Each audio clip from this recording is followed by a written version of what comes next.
What advice would you offer CEOs, board members, and attorneys who haven't had experience dealing with activist investors? Activism is here to stay.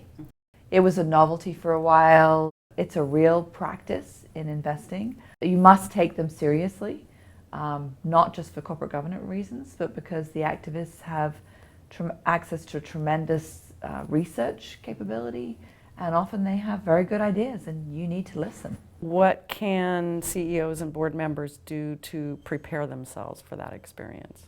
I think get to know some of the activists before the activists come after your company. Make sure you understand their business.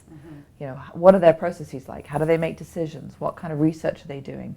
What are they looking for? When the board I was on had experience with an activist getting involved, I went and met with some activists in New York. Tell me about your business and your approach and how do you think about it. Just get educated, basically. Get educated. Do you have any advice for people that would like to fast track? I'm not sure it's a fast track. Depending on how the activists' engagement with the board happen, their slate of directors may or may not get voted onto the board.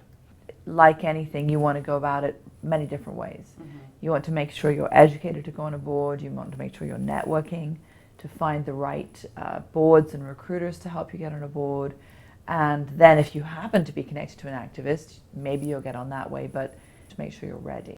Inclusion is important because people understand more and more now that if you have diverse opinions, diverse backgrounds, diverse experiences in the room, you simply get better decisions. You have more points of view, you have a broader debate, and you get a higher quality company and higher quality results. And Catalyst has proven this time and time again now. So it's really important to start to build boards that have women and people of color on them. Do you have any advice for the CEOs on creating an environment that is welcoming to people from diverse backgrounds? The first thing you have to do is bring diverse candidates in. And in my experience, the natural recruiting process brings in people who have existing board experience, and so they all look the same. So the first thing you have to do is work with the recruiters to say, please bring diverse candidates into the slate as well as the usual demographic. Once you have diverse candidates, then you have to go through the process of selecting based on experience and intellect, etc. If you're fortunate enough to select a diverse candidate, then I would expect that the board would be welcoming, because by the time you've got to that point, you've had the discussion as a board that you want to bring diversity in if at all possible. What, if anything, do you do as a CEO to increase the number of women on boards or C-suites? As a CEO, I require that I see diverse candidates in the candidate pool.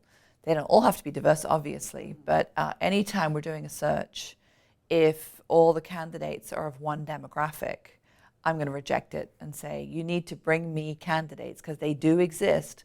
You need to work harder to produce a diverse slate of candidates. And I've had that conversation with so many recruiters now that the recruiters know that I'm going to say, bring me a broad slate of diverse candidates for any position, low level, high level. I want to see diversity in the candidate pool. The way we're going to change this is data talks. As companies realize that activist investors are going to start to pay attention to diversity at the top of the company, as your financial results are a reflection of the diversity at the board level, money talks, data talks. And this gets fixed when CEOs take it personally. They decide they're going to build a diverse board. They're going to build a diverse management team because it's more successful. They'll make more money.